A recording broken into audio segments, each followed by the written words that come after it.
Main trans engine. Number 1, 2 on. Number 3, 4 off.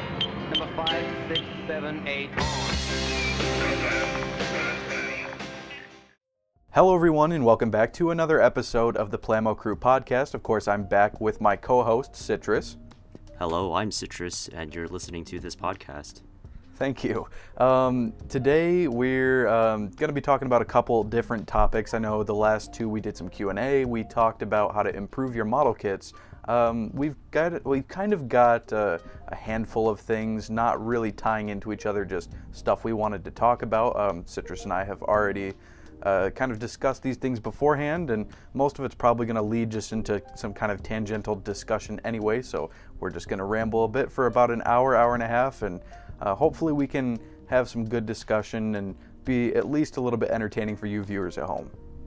Anyways, so Citrus, you were talking about you wanted to bring up where the Gunpla went this year, right? Yeah, so pretty interesting thing happened. Last year, I think it was like, November-ish? Sometime around then, Gunpla Expo happened, right? And there were a ton of new announcements. And yeah, I know a lot of stuff that a ton of people were really excited about too, like that Master Grade Virtue. Yeah, and I remember like literally like being in the in the server with everybody as the leaks were dropping. Yeah, and we were like, yes. I did too, and we were like, yes. And it was so exciting. But we are 4 months past on that now, and we have, I think, only one release date.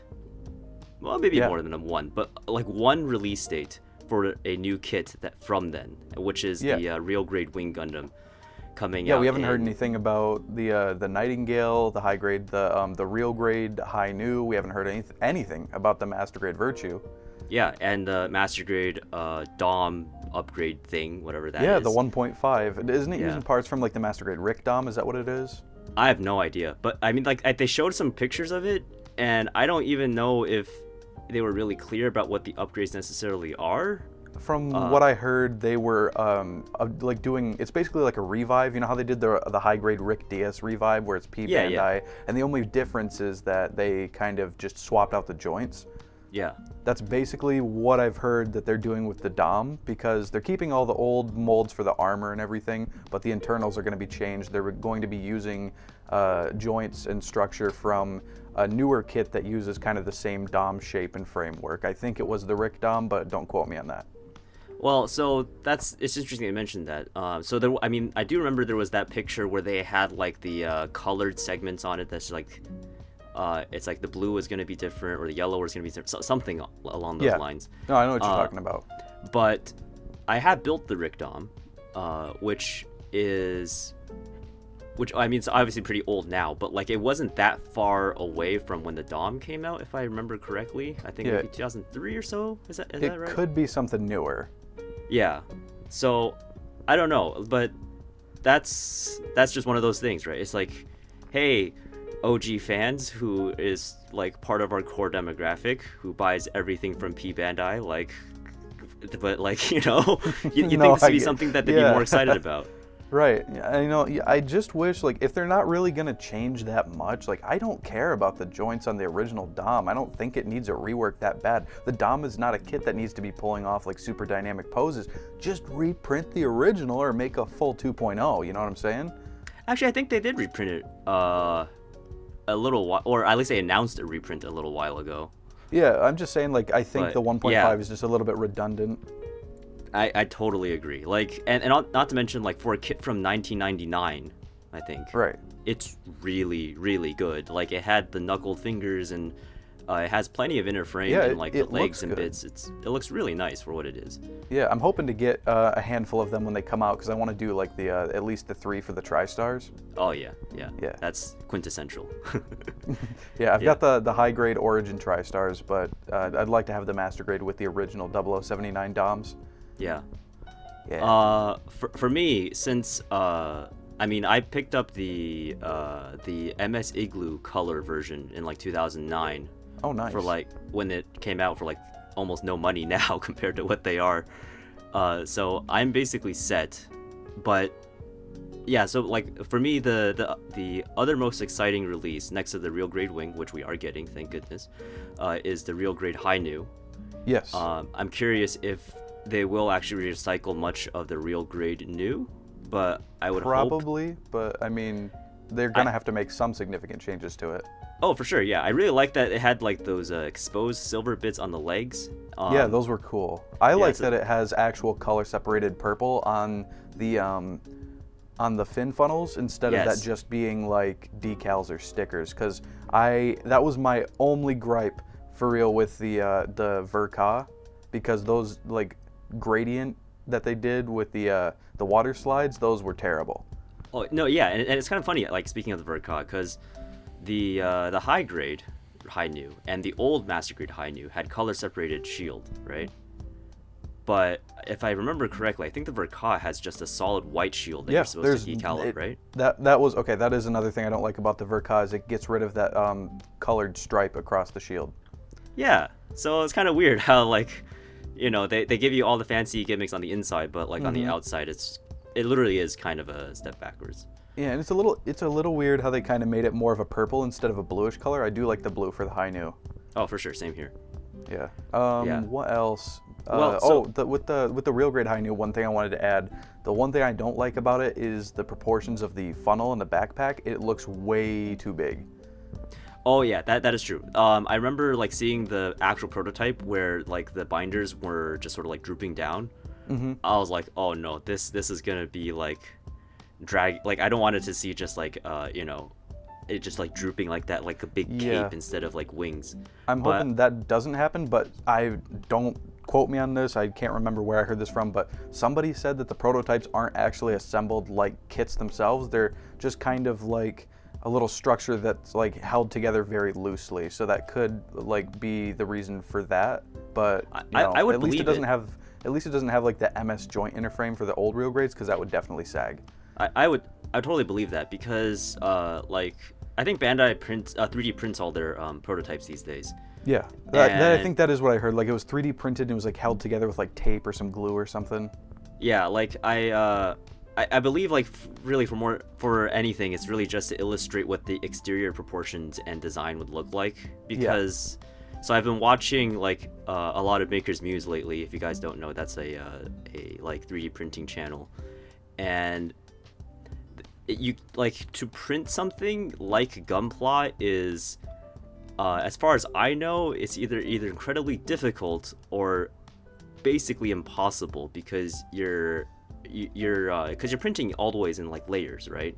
Right. But when you want to do stuff like having faces that marry up with pegs, like the way Gunpla is made, like having that be a strong shape is pretty much impossible.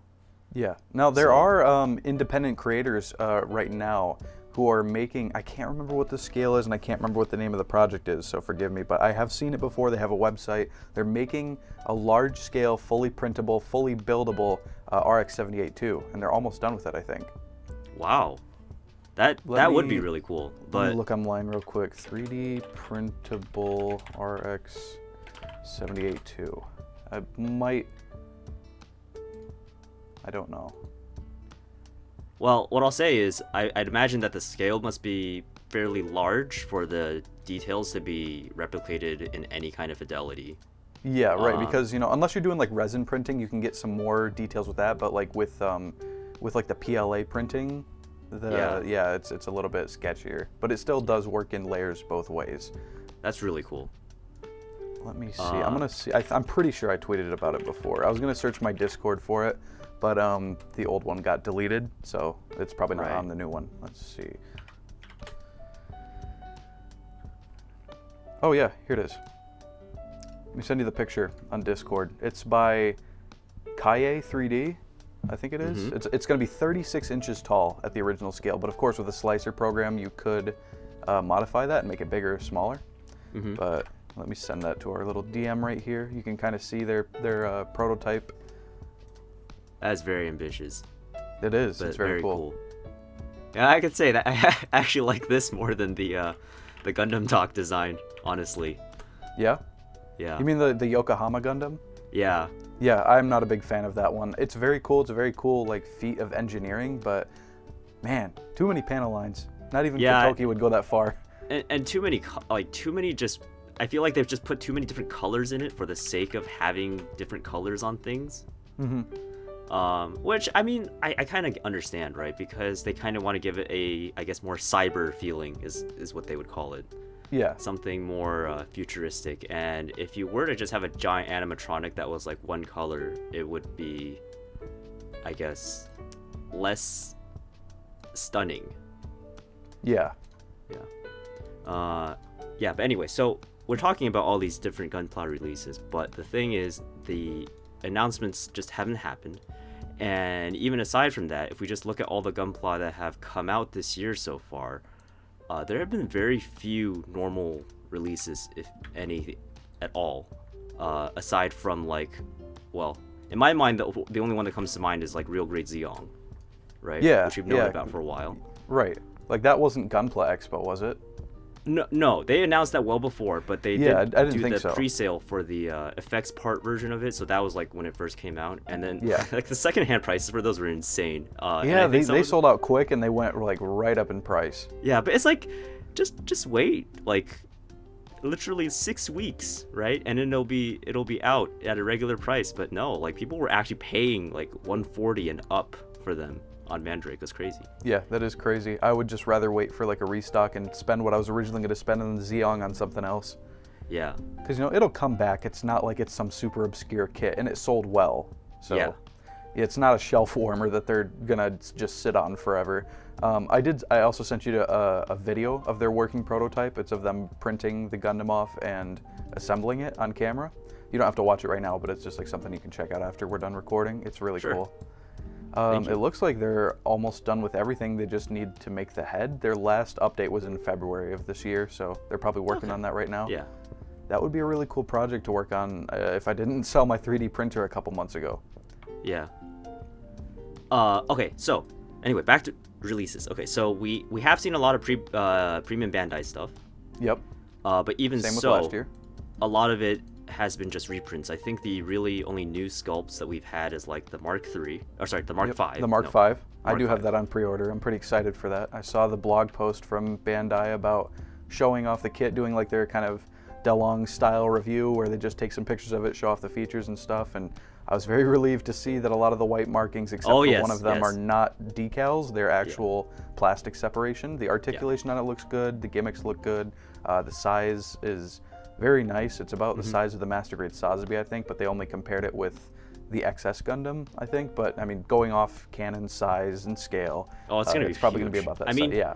Honestly though, with the price tag, it's already like pretty, like that's what the big selling point is, right? It's like, oh, it's Right. big.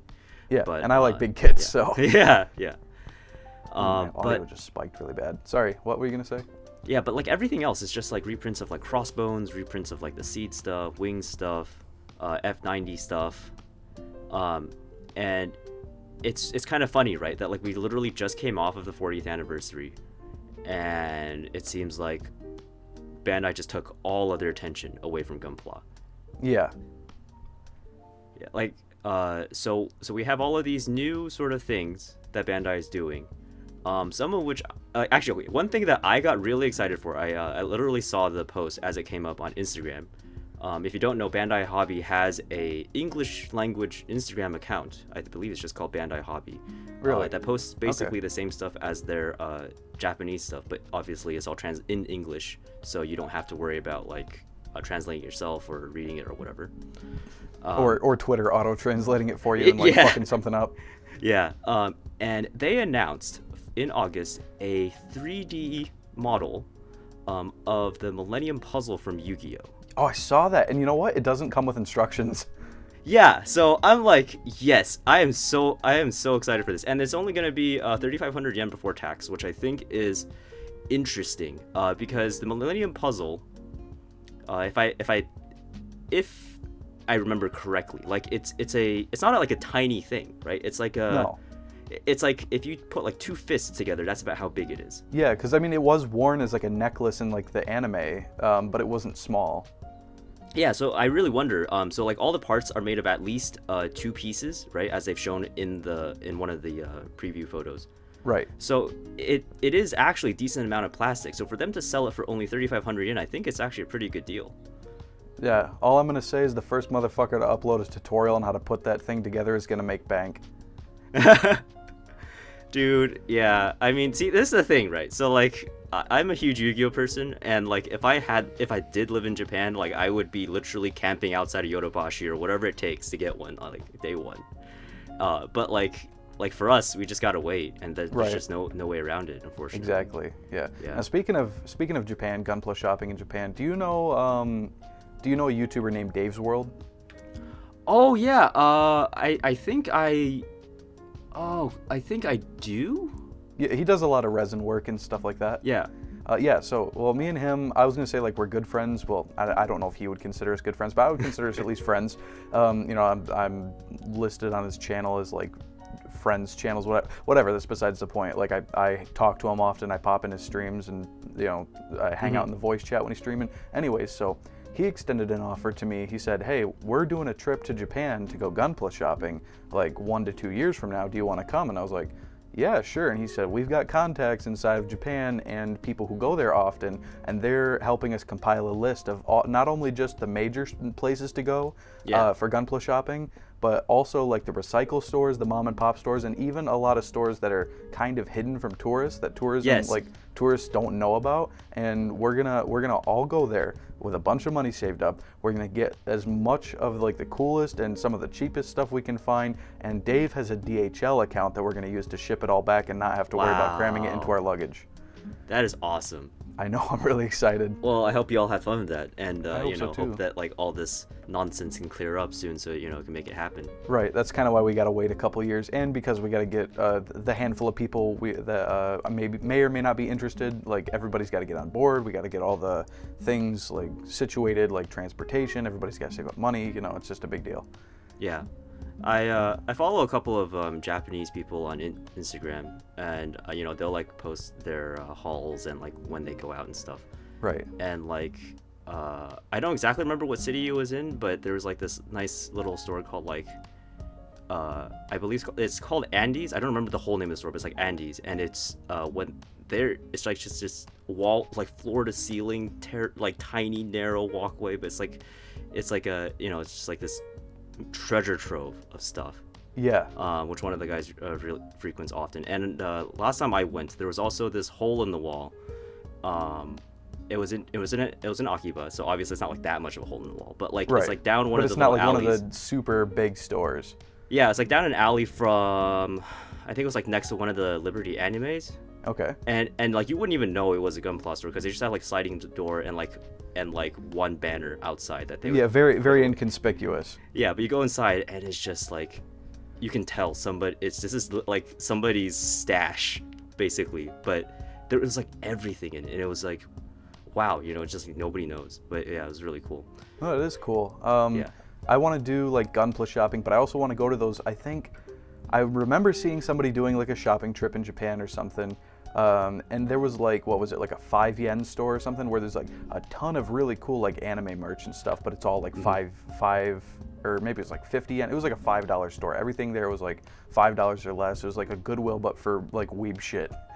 Oh yeah, actually no. So it's really funny. So like so places like Surugaya would have this in front of some of their stores. They would have it was like in front of the store right outside of the door, like in the steps, they would have just these massive racks, and everything would be like everything in this rack like 100 yen.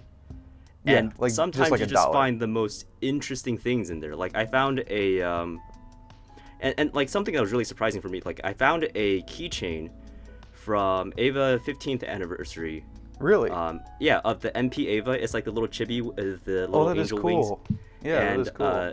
Yeah, and it was like 100 yen, and I'm like, are you serious? This is a 100 yen keychain? Nobody wants this? And like, because like if you've seen some of the prices for these things, like it's absurd, right? Some of these could go for like $15, $20, $30 because like, they're highly collectible. And it's and like in America, we don't have like the volume of stuff like that being produced that they do over there, Yeah. Like anime is big in America, but it's bigger in Japan. Yeah. It's just I guess it's a bit of a shame, like because so who was it? I think so. Volks used to have Volks. I think Volks still have their store in America. Broccoli used to have a store in LA, like one of their gamers stores, I believe, in LA. And it wasn't Mandrake, but one of the second-hand shops also had a store in America. But it was I do like, want to visit Mandrake too.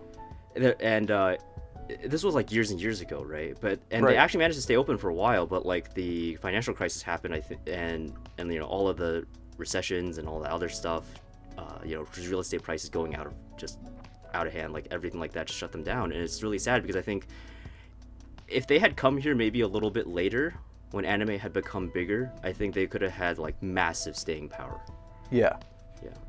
Yeah. And Even Book Off is trying to like come back to America, and like that's or not come back to, I guess, but like get into America. And I'm like, yes, that is amazing. I would love to see Book Off anywhere here, where like they'll like just, I don't know, maybe they'll bulk ship stuff from Japan over here or something, but like that's just that would really be cool. Yeah. So anyways, back to Gunpla. I kind of wanted to talk about, so there's like, apparently, I don't know if it's just Galactic Toys, or I think everyone's kind of been affected, but like there's kind of like almost a shortage of Gunpla in the United States right now. Dude, there totally is. Yeah. The other week, actually not even that good week, it was literally this last weekend. So my wife was out of acrylic clear paint. Yeah. And so we were like, okay, let's go find some. So we went to 2 hobby towns, and so one of them didn't have the paints, that's why we had to go to the other one. But like there was almost no Gunpla left, like at all. Yeah, it's crazy. Only one had like 4 real grade Xeons, and that was it. Everything else was just like BB Senshi stuff, like a couple of small SD kits, and that was it. No high grades, no master grades, like nothing. Just completely barren. I'm no like marketing economics specialist by any means, but it's like if I had to guess, I would think it comes down to like a couple things. Obviously, the first one being the pandemic. A lot of people are buying more model kits because they're cooped up inside, especially towards the beginning of it when the lockdowns were in much stronger effect. Everyone was cooped up inside. All the people who were into modeling were like buying up more, and a lot more people were getting into the hobby, and they still are. So that kind of was a little unprecedented. Like the whole COVID situation is just, overall everyone says we live in unprecedented times, but it's true, Yeah. So I think Bandai was somewhat struggling to keep up with demand for that because, they have to supply demand for the already huge taste for it in Southeast Asia as a whole, and now with them breaking out into the American market, which they've begun to do so in the past few years, more so than ever, with them buying up Bluefin brands. I can't remember exactly when they were acquired by Bandai, but having that whole distribution chain in the US, on top of there being a ton of new model kit shops that want to carry Gunpla popping up that they have to supply as well, it's becoming like more spread out, so each individual store is having a bit more of a sparse inventory as a result. And that's what I would assume, but I wanted to bring this up because I got an email from the owners of Galactic Toys today saying that they've, this is kind of a PSA to anyone watching, in case you're trying to use my code. I don't know if by the time this video comes out, if it's still going to be down, because this will probably come out like 3 months from the time that I'm recording this. I'm planning on releasing one of these podcast episodes a month. But as of right now, March 22? As of March 22, Galactic Toys has emailed me and they said that due to their inventory being critically low, let me pull it up here real quick. So due to their inventory being critically low due to shortages of Bandai hobby inventory, and for the near future, they're not sure how much stock their US distributor will be able to provide to them. They've had to disable the use of discount codes. So yeah, that is a bit unfortunate, but I mean, on the plus side, they were saying they want to kind of ramp up the percentage of commission that I get from the affiliate link, so I can still be supported through the sponsorship, which, it's nice. It's not like I don't really need it, because like just getting kits from them is enough for me. That's enough for me to, on top of wanting to support them for being a good business and for them being a local business to me, so I like supporting them. Like getting model kits from them is enough, but. They were saying like, yeah, we can't do the discounts right now, but we can up your, excuse me, we can up your commission sales a little bit. So if anyone wants to Wow, my audio peaked really bad with that cough. I'm sorry, I'll have to edit that out. But if anyone wants to continue to support the channel and can't use the discount code, you can use the affiliate link that I have on my page. It should be in my YouTube banner and on all the videos in the descriptions. But I guess more than anything, if you're trying to use the code, you don't have to come to me saying like, hey, the discount code's not working. This is why it's not working. It's because they had to, because of their low inventory. Yeah, it's and you know, at the same time that Bandai is doing this, and this I guess can wrap back towards the thing that I said at the beginning, is Bandai is also expanding really aggressively into other kinds of product lines, right? Right. And a lot of them will have bigger bite in markets outside of America. That's just a fact. So, like the allocations that we probably used to get before, I don't know. They're playing some kind of weird balancing game over there right now, and we're just on the I guess the bad end of it. Yeah, I mean it's not as bad as it could be, but it's definitely not in the best place right now. Does Bandai still only have one manufacturing facility for Gunpla? I think so. Yeah, I think it's still just out of Shizuoka, right? Yeah. That is, I don't know. I don't really understand that. I think they should at least have like 2 or 3. But like the thing is, you know, like at the same time that this is all happening, and like pre-COVID, there was still a really big effort on at least Bluefin's part to get more Gunpla into general retailers in America, and clearly that's just not going to happen now, because if even regular hobby shops whose bread and like, well, not like the bread and butter, but like whose, you know, large part of their strategy depends on having model kits in stock, if they can't even get the products they're trying to get, then there's no way that like somebody like Target or Hobby Lobby or Barnes and Noble, if they even still do that, I don't even know. Dude, the Barnes and Noble by me hasn't had Gunpla in months, maybe even almost a year. Like the last thing I saw. But they still have the stands there, right? The stands? No, mine don't. Well, it changes from like whatever one you go to, but mine by my house, they haven't had anything Gundam related since I bought out all their Converge and their Micro Wars figures. Yikes. Okay. Yeah. So yeah, like I don't know. It's just like seems like a lot of things that are trying to happen all at once, and they're all like pulling Bandai in opposite directions. Yeah, they're kind of like spreading themselves too thin. You mean? Yeah. That's kind of what I meant. Like, you know, with the uptick of sales and the inability of Bandai to kind of meet that new rising demand because of how fast it happened, relatively speaking. And how many new stores are popping up wanting to also stock Gunpla. It is being spread very thin. So there's still like a lot of Gunpla coming into the country, but it's being spread out. Yeah. So back to what you were saying about how you were thinking that Bandai should have like multiple facilities. Yeah. So like Gunpla is one of those. Well, I won't speculate on like what the numbers are because I literally have no idea. Me neither. But yeah, I think we can all agree.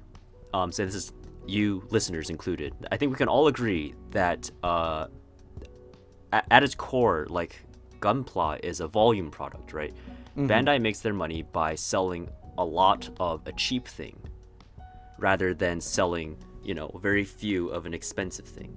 So like stuff like the Metal Gundam and like the $1,000 1/60th scale new, like those are one-offs that aren't really part of their typical repertoire, although we can see that they clearly have been experimenting more and more with this with other product lines as well. But like those things aren't made in Shizuoka anyway, so that's not really the issue. So they for Bandai to be able to open up a second facility, they have to say that like the amount of excess production is kind of a risk, right? It's like that's true, yeah. If opening a new factory could potentially mean like up to double the current capacity if they make it as big. So does that mean that they can sell double of what they make? And that's a tough thing to be able to say that you can do. Right. So I think that's the reason why, like, instead of opening these new facilities, what Bandai has done over the years is just continuously sort of like squeeze a little bit more at a time, like out of their like facility in Shizuoka. Because if you watch like the videos that they've had of the facility over time, you can see that they've restructured the floor layouts, they've added more machines, and so on. And like they literally still have like the sort of OG multi-injection machines from, you know, that have been there for at least like what 10, 15 years now. Sounds like the still, 80s, 90s. Yeah, they're still running. Yeah. So like they're at least on a production side, I think they're risk averse enough that they'd rather just sort of see like what kinds of markets probably have the most tappable like potential.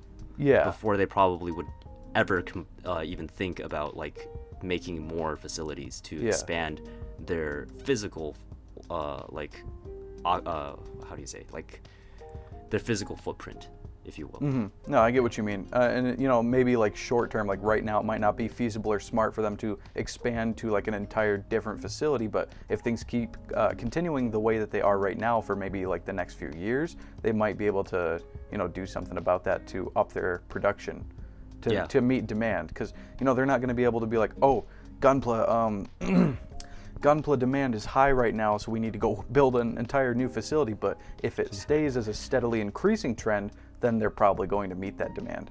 Because Bandai's not a stupid company. They hold the rights to like some of the most highest grossing IPs in the entire world, right? Yeah. So they have the resources, For they sure. got the smarts to make sure that they don't go out of business anytime soon. Yeah. And speaking of high grossing IPs, so we know that 30-minute missions has been pretty lucrative for Bandai, right? Because I think it's like like at launch it was, I don't think any other product line could have competed with it from a value perspective. Like it's kind of I mean in terms of like I guess play value, it's kind of like the new Bionicle almost, except without, it's not as big as Bionicle, I guess. But it's even cheaper. But, right, it's like cheaper, that's the crazy part. and right? it's kind of that it's got that I don't know like how to put it, but it's like it's a lot more modifiable than standard Gunpla is just right out of the box. So that's what a lot of people like about it. It's more like Legos than Gunpla is. Yeah. So yeah, you have a line that's mechanically very simple, and the selling point is that they're quick and easy to put together. And also easy to take apart and reassemble into different ways with all kinds of different accessories. So, if you guys, well, I guess by the time you guys are hearing this, it's old news, but as of recording, Bandai a couple days ago just announced the 3MS line. Yeah, the 30-minute sisters. 30-minute MS line. Yeah, 30-minute sisters. And also they started adding what they're calling quote-unquote female type. I saw that too, yep, for the 30-minute missions. Bodies. And I'm like, okay, I see. So now they're trying to like get at Kotobukiya's heels, right? To like take a bite of that like Frame Arms Girl money and like Megami Device, and also getting at like who else makes a thing? I don't know, like does Desktop Army count or like any of those? I don't really know, but I don't know. But I mean, if it's Bandai kind of can tap into that marketing, or if Bandai can tap into that market of like robo waifus, they can crush Kotobukiya in some aspects. Because I mean, being honest, like Bandai has probably the best quality of any company making model kits out of the box. I'm not talking about like, you know, inner details or anything. I'm just talking about the molding itself, how it comes out of the box, how well it fits together. It's almost basically like a toy that you just like a DIY toy, you know? I've been I mean, I haven't really said this anywhere, but I've been saying this for years. Like Bandai, there's literally no other plastic model kit company in the world that can compete with Bandai's value proposition. Like to be able to produce quality at Bandai's level at the price that Bandai offers. Like it's just unmatched. Like people, like sure, you want to get something really high end, super detailed, you can go to like Tamiya, Revell, like literally anybody else. But like they can never sell anything as nice and as cheap as Bandai can for that price. And you know, it's not like, oh, Bandai is the quintessential model creator. Like, you know, every company brings something different to the table, and most modelers who are not just like new to the hobby and they don't mind putting in work into their model kits, they don't really care. You know, I see people complaining like, oh, Kotobukiya kits, the parts don't fit well, like as well as Bandai's, or they need a little work. Well, it's like, you know, a lot of people don't really care about that, but to the average consumer who is just looking for something they can snap together, Bandai Bandai is providing them the best value for their money. Because they're going to look at Kotobukiya and be like, oh, I have to sand and do all this, but I don't have to do this with a Bandai kit, you know? Oh, not even that, right? Like, you know, like you want to buy a Kotobukiya kit. Let's say it's like a 1/100th scale-ish type of thing. It'll easily be like 50 to 60% more expensive. Yep, before you even talk about anything, right? But on this other hand, like you buy a Kotobukiya kit, you can get something that will literally poke your eyes out because that's just how sharp and detailed it is, and Bandai would never do that. Exactly. So it's just you know, it's just what you like, what modelers want, I guess. Right, and Bandai is kind of providing the best value to the average, like, basic consumer. Although there is, you know, stuff for people who like higher end modeling too. Not exactly on the terms of like doing full resin conversions. I don't think Bandai has any, like, do they have any official resin conversion kits? I know they did, like, B Club wasn't like resin, was it? It was like garage kits or something. Well, I don't really know much about B Club. B Club did make resin kits. B Club was and Bandai, I think, right? B Club does belong to Bandai. I'm not super knowledgeable on B Club, so you have to forgive me. I've just kind of heard it in passing. I think the last time I saw a B Club thing was actually not that long ago. I don't exactly remember what it was, but I know that they were still making like B Club version up parts as for even like up to the 00 line. Interesting. Yeah, like you could get they made the high detail manipulators for for almost all of the different kits. And the thing is, like, they were cool. pre-colored, which was really crazy. Like, so for the Enact, for example, you can get high detail B Club manipulators that cost maybe like, oh god, like probably 6 times as much as the kit does, but you'll get like 3 pairs of color correct manipulators. So that was really really interesting. Yeah. Sorry, you're gonna hear my mic rustling for a second. I'm gonna cut this out. I'm just readjusting the microphone. But yeah, no, that is like really impressive. Now, what I was saying though is, like, you know, Bandai, like right now they're not doing anything like super high end in terms of like customization, like with resin conversions. You usually got to go to like a third party for that. So, you know, there's a lot of options for modelers and people looking to get something different out of the hobby. Yeah, but for sure. Yeah, Bandai is definitely providing that value for the price point and for what you get better than most, if any, company does for the entry level or just average builder who just wants to throw something together and doesn't really have too much of an investment in doing any actual modeling besides assembly. Yeah. Yeah, so I don't know. So how do you, so like about all this like new 30-minute missions stuff and like the whole like gun girl thing, how do you feel about it? I mean, I'm not like against it. I'm not one of the people who's super hyped for it. Like, I'll be honest here, I haven't built a single 30-minute missions kit yet, although I do want to. I just, every time I go to the store and I see one, I always see something else that I want more, so I've just not picked one up yet. The 30-minute sisters, I think they look cool. I'd like to see kind of more of what they're planning on doing with the line. I've only seen like the one kit that they teased the line with. Other than that, I mean, I'm optimistic for it, but it's not really kind of in my kind of Q zone, I guess, for things that I'm super into. I built one frame arms girl kit because I got it for free, and I've not really had a huge desire to get like more. Something I wish I would do is if Bandai would do like Mecha Musume kits, but for actual like existing mobile suit designs. Oh yeah, like the, yes, okay, yeah, I know what you're talking about. Yeah, like the well, maybe not like the OG like MS Girl designs, but like right, you like know, a newer MS Girl design thing. That dude still like is so on his blog he makes a new one like every other week. Really? Yes, he still does it. I'd assume like you could do one like pretty decently easy with just some simple kit bashing. Oh, for sure, yeah. And you know, there are plenty of like builds out there where people have done it. Right. But that is interesting, you know, because I maybe that's part of Bandai's game plan, right? Like they'll have maybe they won't be posable per se, but like let's say the Figurized Labo stuff. That's really cool. Yeah, I was very interested in the Figurized Labo Asuka until I realized two things. One, it was going to be $80, and two, that it was from the 2.0 rebuild, I think it was. That's like the only Asuka design from Evangelion that I actually dislike, so no thank you. Yeah, but I gotta say though, from like a technical perspective, at $80, it's steep. I won't argue with that, but compared to how much like pre-painted statues are these days. Yeah. Oh yeah, no, it's a good value. It's just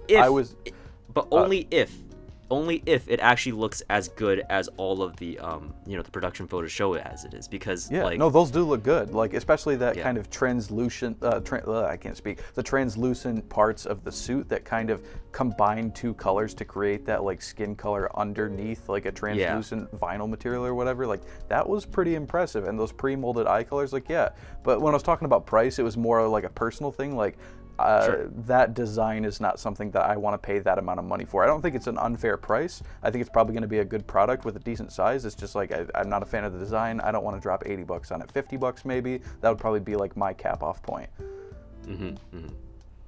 Yeah, but oh god, being like Evangelion things these days, who knows what the price will actually be as soon as it comes out, right? or the resale price. Dude, yeah, like crazy. So I guess all we can say really is just best of luck to Bandai, and hopefully, like later on this year, we'll get, I guess, more than like 2 standard releases this year, maybe. Like, please. Yeah, with P Bandai taking up like literally more P Bandai kits we got last year than we got with standard releases. And is that also true with this year? Like we've gotten more P Bandai releases than standard releases so far? I haven't counted, but I really wouldn't be surprised. Me neither. Like all the reviews that are coming out these days. So like, you know what?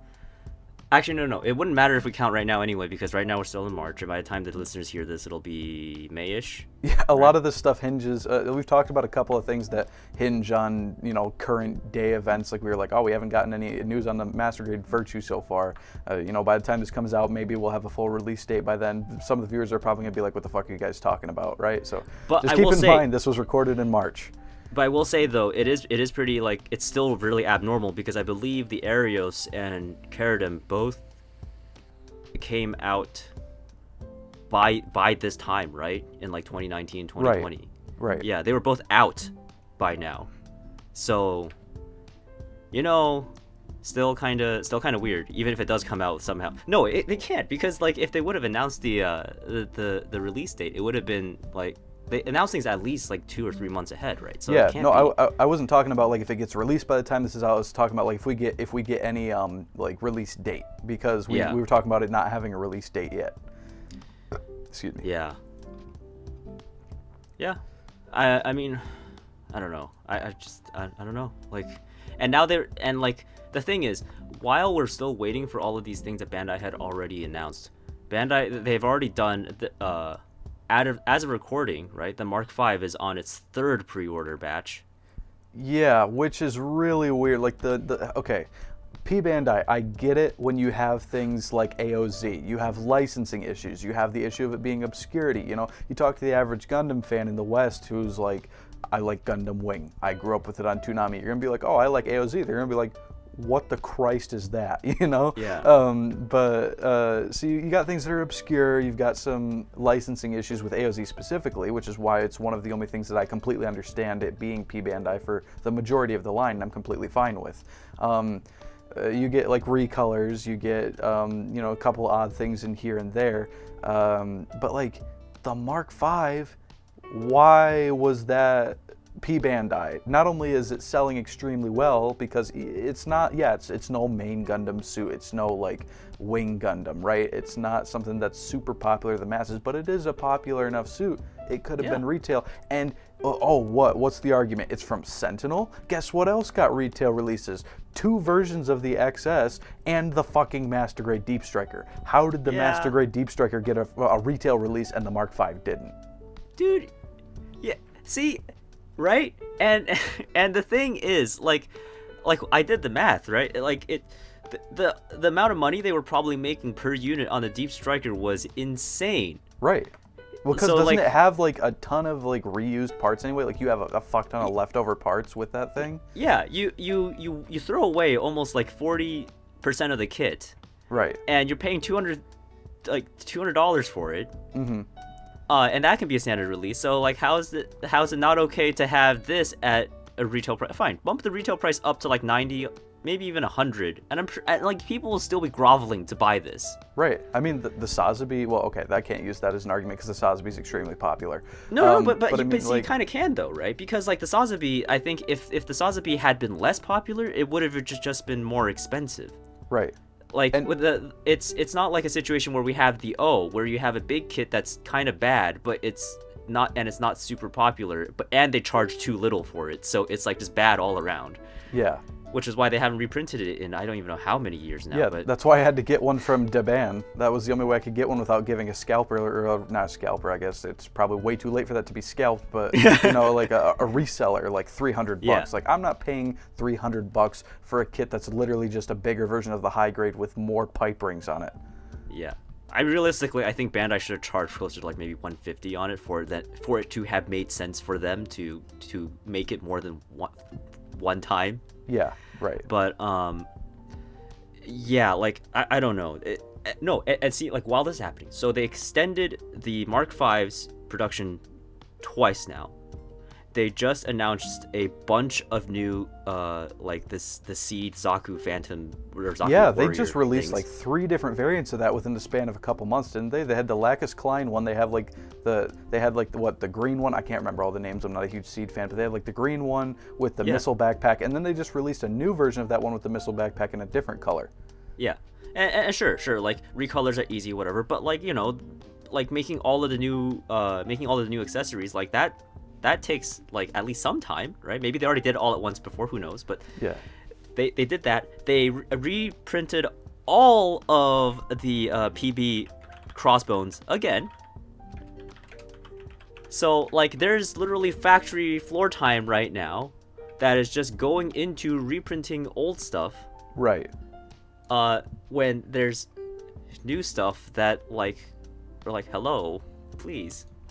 So I don't know. Like, see, like, because originally I was thinking, like, maybe this is only happening because Bandai's trying to do so many new things right now, right? Like, they're trying to launch new 30-minute missions. They're trying to go into other properties. They're trying to do more figurized, whatever. But yeah, like you said, they're kind of spreading themselves a little bit thin here. Yeah, but there is Gunpla floor production time that's just not going to stuff that they had promised before. And sure, yeah, they always say, like, oh, everything's tentative, blah, blah, blah, whatever.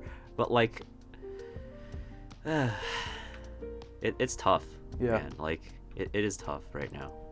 I gotta say though, still waiting on that Master Grade G Self. By the way, Bandai, if you're listening, oh my God, still waiting on that thing's Master been on Grade G Self. That thing has been on like so many like Christmas prediction lists for like the end of the year Verkov for how many years now? 4 years. 4 years, by the way, at least, because 2017, I think it was either 2016, 2017, Bandai ran a poll. They said, what do you guys want to see for the next Master Grade Verkov kit? Guess what won the poll? The G-Self. Guess what Bandai did? Literally never acknowledged its existence for the next 4 years. And they still haven't. I think almost everything else, like every other runner-up, right, has gotten something, but like yeah. It's like reminiscent of that one promotional poster they did for the Reborn 100 line where they're like coming up next in the Reborn 100 project, and it's like you see some kits that you were like, oh, those got master grades, and then we see shit like the Leos on there, and it's like, oh, why do we not have a Reborn 100 Leo yet? It's like the Kshatriya. Bandai won't acknowledge the Kshatriya outside of the high grade line, but it was on their thing. But we will have a Titanium Tall Geese 3. Oh boy, I can't wait. Boy. Boy. I will say I do like titanium kits, especially on the Sinanju, but like, yeah, the Leo would be such an easy thing for them to make because we already have the Master Grade Tall Geese, and that's the exact same thing. Just give it a different head. Just give it a different head and take away the fucking Dober gun. That's all you have to do. Just take away the backpack. They don't even have to do that. They could literally just make it a 3,500 yen Reborn 100 kit. Mm-hmm. Okay? Right. Just make it Reborn 100. Just make the blue, make the red, oh my God, every color except for green one. Make the green one standard release. And then just do the same thing with the high grades and just make every other extra add-on pack of P Bandai or whatever. And it makes no sense because Bandai could milk the shit out of that like they like doing with the Unicorn. And Bandai, it's weird because Bandai has so many opportunities of these kits that are fan favorites. Like, I don't know somebody who doesn't like the Leo. I'm sure there's people out there, but everybody I talk to is like, yeah, I love the Leo, and I love it too. It's a really cool little grunt, you know? And like so many people would buy that. It would not be a shelf warmer. I can almost guarantee that. But like, not only could they make it very cheaply, not only do they already have the parts, but minus the head to literally make 100% of the kit, like they can make it and they can milk the shit out of it and nobody would complain. Yeah, and well, I guess the silver lining is if what we're seeing with the seed stuff right now is any indication of what will happen in the future, maybe they will really do that. Yeah, I hope they do. So, but I guess, but for me though, I guess the really sad part is just like there was a time. Oh my god, I sound like a Gunpla boomer here, but like there was a time ago in the days of the no grades. Back in my day of the 2000 knots, okay. Back in my day, we used to use when you had a color variation of a Zaku, it was a standard release. All right. Oh god, but Jesus, try to find like a freaking Black Tri-Stars 2.0 these days. Like, good luck, no man. kidding. Like, but yeah, like prior to them doing like the Ace Pilot log nonsense, which I think is it's nonsense. Yeah. Like every color variant of the Zaku was a standard release. Right. Even the white one from Gundam from MS Igloo, that was a standard release. Like you could go into any store and just buy it. I was gonna say, was that Shin Matsunaga or was that? No, that's White Ogre. The white. Okay, pilot. Yep, the White Ogre. Yeah, like that was.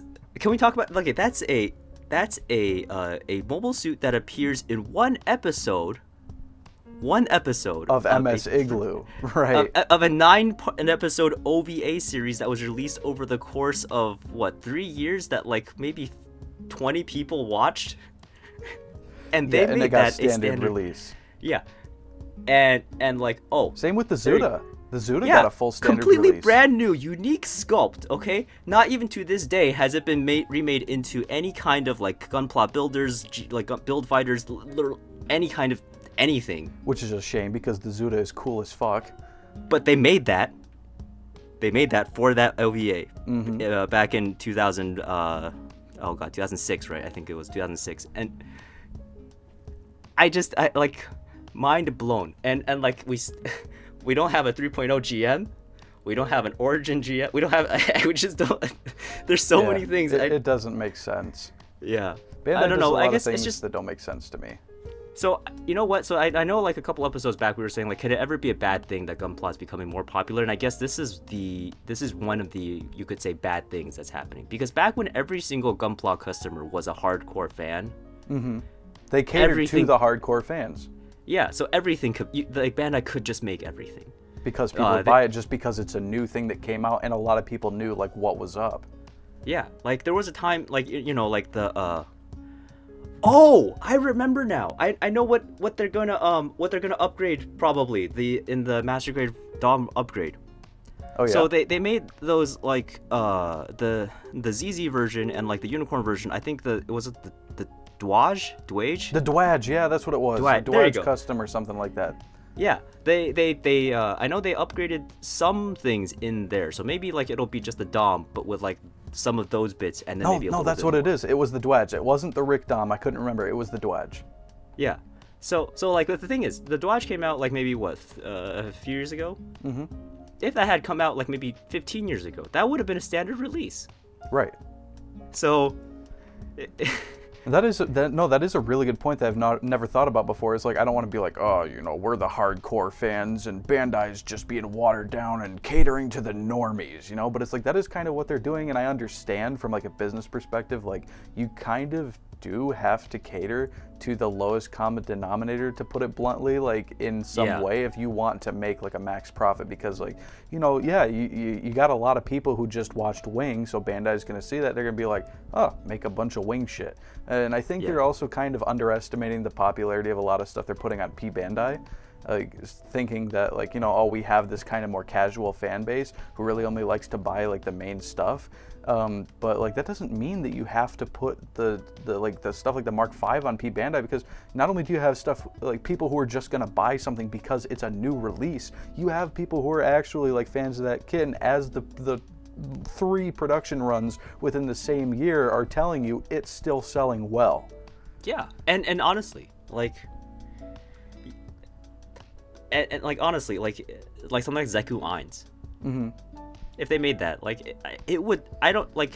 Sure, like nobody. Maybe nobody knows what the Zeku Eins is. Maybe there's like only like a couple hundred of us who know what it is. Whatever. Right. Some small number. But like you put that on a shelf, you're gonna tell me that people are gonna be like, oh man, that thing looks awesome. I will pay $150 to buy that. That's crazy. Right. Like, I mean, how many people do you think actually watched Gundam Thunderbolt that now have the full armor of Ka and a Psycho Zaku? I have right? both, and I built them both before I watched the show. Yeah, so like it's like the if it just looks cool enough, I think you can just sell it. It's okay. Right, and I mean, if they think it's not going to sell well, why relegate it to a limited time window where if you're not specifically going to order it when it comes out, you just can't get it at all unless you go to a reseller? Like, just don't make as many of them. You know, maybe print them in shorter supply, test the waters, and if it sells well, then rerun it. You know. But I think the sad thing is that like the fact that Bandai has been, especially since like 2018, right? Because like I think when they really started going ham on all these P Bandai color brands, yeah, B Bandai. B Bandai. That's Dayband's new new line of exclusives. They're calling it D Bandai or B Bandai. Yeah, I love it. They so like before they started going really ham with all of these limited edition like variants or brand new unique releases, right? Like, I think the fact that they were able to do so many print runs of these things and people would keep buying them out every time up until like the last one, that they would be like, it's like almost telling them this is okay to do. Right.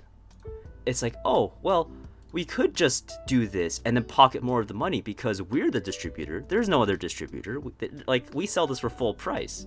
So I think that's the problem, is that like they literally have such a captive audience. Right. They're, you know. Well, I mean, they literally do have a captive audience. Who else besides bootleggers can make Gundam shit? Yeah, so speaking of bootleggers, so like I know that I read something somewhere that like apparently Bandai's sort of like general agreement about making third-party Gundam products is that you can make them, but you're only allowed to sell them at like specific like Bandai sanctioned events. So like at C3 Hobby you can sell. Okay. At like Wonder Festival you can sell. But like apparently if you sell outside of those events, it's not okay. Interesting. Yeah, so like I think there was like a little scare maybe. I don't even know how widespread it was, but like people were scared that like some third-party projects that were more ambitious were not gonna be able to go forward because all of these shows are canceled or whatever, and like because of COVID, you mean?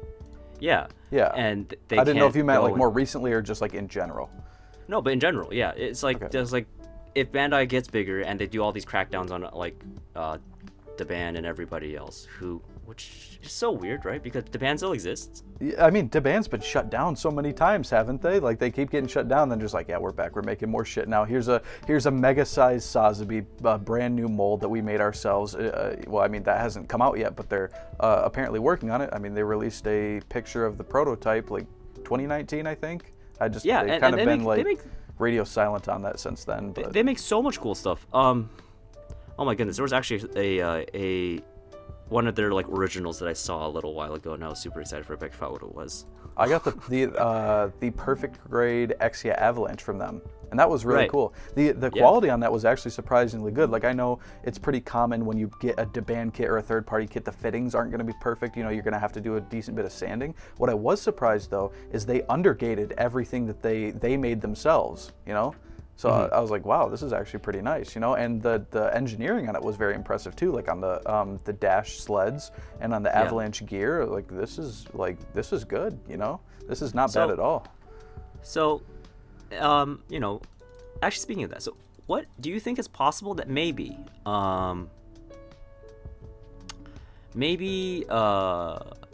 with sort of like the Gunpla dearth right now. Mm-hmm. And obviously, like, for Bandai to just sort of like pick back up to meet the demand will be a while. Do you think this vacuum is gonna create an opening for more bootleggers to either ramp up their production or to do like just more bootlegging in general? That's possible. And I mean, I don't really support bootlegging where they just straight up like copy the molds. Like I did buy that Master Grade the O, but that was in the instance that like Bandai's not gonna make this thing anytime soon, and you know, I have no way to give them my money for one anyway, because the only place to get it from is eBay, right? So I was like, you know, in that case it's kind of morally gray. It's like pirating things, you know. But you know, it comes down to like pirating is not an issue of like me trying to fuck over the company I'm trying to pirate from. It's like it's an issue of the services provided to me. But I do like when third-party companies make their own stuff, like with how Deban does stuff, Supernova, Dragon Momoko, like that. Yeah, you know, it's illegal. You know, they're using an IP that's not theirs to make money. You know, so it's not completely on the level, but it is still like cool to see other companies doing like unique stuff. So I would hope that they are able to ramp up production in the sense that like I want to see more original stuff. I don't want to just see them being like, oh, Bandai's like down, we can just rip off all their shit, you know? Yeah, like I guess I want to see like a I kind of want to make a comparison to Transformers in a way. So like there are a lot of third-party Transformers shops that will make like really cool stuff, right? Yeah, I've seen a couple of them. And like Hasbro and Hasbro Tomy are on the whole, well, they're okay enough with it for these shops to be around and just keep doing what they do. And as far as I know, the only ones that have really gone bust over the years are like people who overpromise and underdelivered, right? So people stop buying their stuff. Yeah, it's not like they're getting shut down. They're just kind of dying out. Yeah, so like In that situation, like I've always wanted to buy generally like more like third-party things more than I would want to buy like the original stuff, because they just make things at such a ridiculously high level, right? Yeah. But for Bandai, it's like kind of the other way around, where like I want the Bandai thing because it is in a lot of situations it is the best representation of a particular design, and unfortunately, like third parties literally cannot make something that would look a certain way, because that would start getting into, you know, legally problematic areas. Right. Like they can go to like that. I forget who it was, but like they made, there's like that one company that made like that camper with like the long legs and stuff, right? Mm-hmm. And like I'm not personally a huge fan of it because, you know, leggy. Was that the one that used the Zaku 2.0 frame? No. It was, I think it was like a completely original thing, and it was like, oh, okay. It was like kind of leggy. It was like super articulate. It came with like a ton of weapons, and it looked really great for what it was. But like compared to what a camper is supposed to look like, if we say that the line art is king, then it wasn't a very good interpretation in that sense. Right. So like that's really sad, because at the time you could buy that for maybe what, $40 to $50-ish, pre-shipping, I think. Yeah. But like if you wanted to buy a Bandai MG camper, like good luck, right? Yeah, I was like, lucky to get one when they reissued it. I got it at retail, but yeah, I know what you're saying. Yeah, so that's just, it's really sad. So I don't know. Here's something that I want to see third parties do, and that I do support, is taking the IPs that Bandai is hoarding and sitting on and doing absolutely fuck all with, and actually making model kits of it. Like, when was the last time Bandai did something for Tekkaman Blade? Like, can you tell me when the last time Bandai did something for Tekkaman Blade was? Dude, that... I mean, you actually, probably can't remember. The funny thing is the last Tekkaman Blade thing I remember wasn't even made by Bandai. Yeah, because Orange Cat Studios just stepped up and said, fuck it, here's a Master Grade size Tekkaman Blade kit, and they did a great job with it. Yeah. I actually have that sitting in my backlog right now. I mean, I can't fully 100% testify to whether or not it's an amazing kit, but from the reviews that I've watched on it and my friends that I've seen who've built it, they all like it, you know, and it looks good. It's got good articulation, good detail. It's pretty faithful to the original look, and it's just like it's pretty fairly priced too. Or how about even like that cute cube Wound wart. master grade wound Or, oh, wart yeah. before all the AOZ stuff started happening. Right. And like, oh god, that I felt like the timing of that was just so sad because they literally like they spent, I'm sure they spent a long time making it happen, right? And then suddenly Bandai's like, hey, we're gonna make AOZ kits now. By the way, here's a high grade that looks really good and won't disintegrate. And then they're just like, Yeah, that's unfortunate. Like, and I wish yeah. they would reissue that. Like, it's impossible to find now because I want to try one out for myself, the cute cube wound wart. Because, you know, I know it's not a great kit out of box. Like, it needs a lot of work. It needs a lot of gluing and stuff. But it's like, I'm willing to put that in for a master grade wound wart, Sure. you know? Like, I think that would be cool. You know, I've got, like, 3 master grade AOZ kits, master grade sized high grade coming in the mail, and I've got 1 more AOZ master grade coming in the mail. So that would be a nice thing to, like, add to the lineup. totally. But, you know, Yeah, it's probably never going to see the light of day again. Oh So- yeah, it's just yeah. All right, well that's I guess for this episode Yeah, know, I think a little bit of a downer, but honestly, like it's stuff that like if we're not aware of, at least we should talk about it. Like it's, you know, knowing where things are going, knowing where things are, where things have been, and maybe how we can, I guess, at least cope with what's to come. Yeah, that's a good way to put it. Something else I wanted to talk about just briefly. We don't have to have a huge discussion about this. Oh, I've been meaning to send you this for like the past 15 minutes. We were talking about those seed Zakus. Have you seen the shoulder sticker on the Lacus Klein Zaku, like the spike shield? Yes. Have you seen the yellow yellow sticker that goes over that is so like actually visibly offensive to me. They're that is so bad. So the thing is, I think the cones are all yellow, right? No, those are stickers that wrap around. No, the cones. I know, but I'm saying like on the actual design, the cones are all supposed to be yellow, right? Yes. So shouldn't they just give you like the sticker for like the chevron that goes underneath? Yeah. And then just give you either yellow cones or just give you yellow stickers that you would put onto the pink cones? Yeah. I mean, I think it looks to me from what I'm seeing on Google Images right now, they had a 1/144th scale one, and that looks like that's what that did. But I can't attest to that for sure. Let me see. I'm just looking at promo images right now, so let me see if I can see. No, never mind. The 1/144th also had wraparound stickers. Oh boy. Well, I mean, honestly, this isn't like the first time Bandai's done something like this, and God, these are things that like if you're an armor modeler, right? Like you build tanks or ships for fun, you'd be like, oh yeah, no sweat. But then like Bandai would come along and try to replicate it and be like, oh, it has to be plastic, it has to be stickers, and then it'll just look like friggin' Jesus. Yeah, it's unfortunate, and that's premium Bandai. Remember, guys, you know, Premium. I like to take the piss, and I like to say, haha, premium Bandai. And there's so many fucking mouth-breathing idiots who always are like, actually, it doesn't mean premium quality. Like, wow, no shit. Thank you, Professor. Congratulations, you fucking missed the joke entirely. I was just taking a piss on it, you know. But you know, like back in the day, like they did do some quite premium things, right? So and now in my opinion, now premium Bandai is just a glorified Good Smile competitor.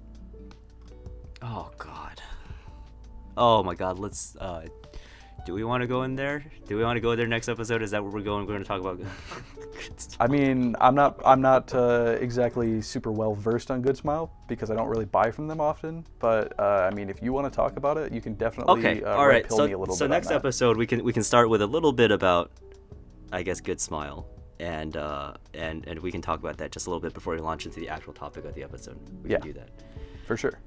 All right. But I think that's going to do it for this episode. We've been talking for about an hour now, and we covered a lot of the stuff that we wanted to talk about and kind of divulged into some topics we weren't originally planning on, but I think overall it was pretty good. I hope you guys listening at home enjoyed this episode. I would say, if you want to submit any topics down below in the comments, you could, but by the time these are uploading, I'm literally not going to be able to input any of that feedback into future episodes, because until I get back home, these are all pre-recorded. So, if we decide to continue this series, if we have more stuff to talk about, maybe it'll just kind of be a thing that we do not regularly, but if something comes up, if we have some topics that we think of that we want to talk about, we want to record another episode, we might be able to take suggestions, or who knows what'll happen with this. It'll just have to be something. We'll see how it plays out and kind of go from there. But overall, I think that's just a wrap for today's episode. Thank you again to Citrus for joining me once again. Thanks for having me. Yeah, no problem. It was a pleasure as always. And again, hope you guys enjoyed. We will be back this time next month with another episode.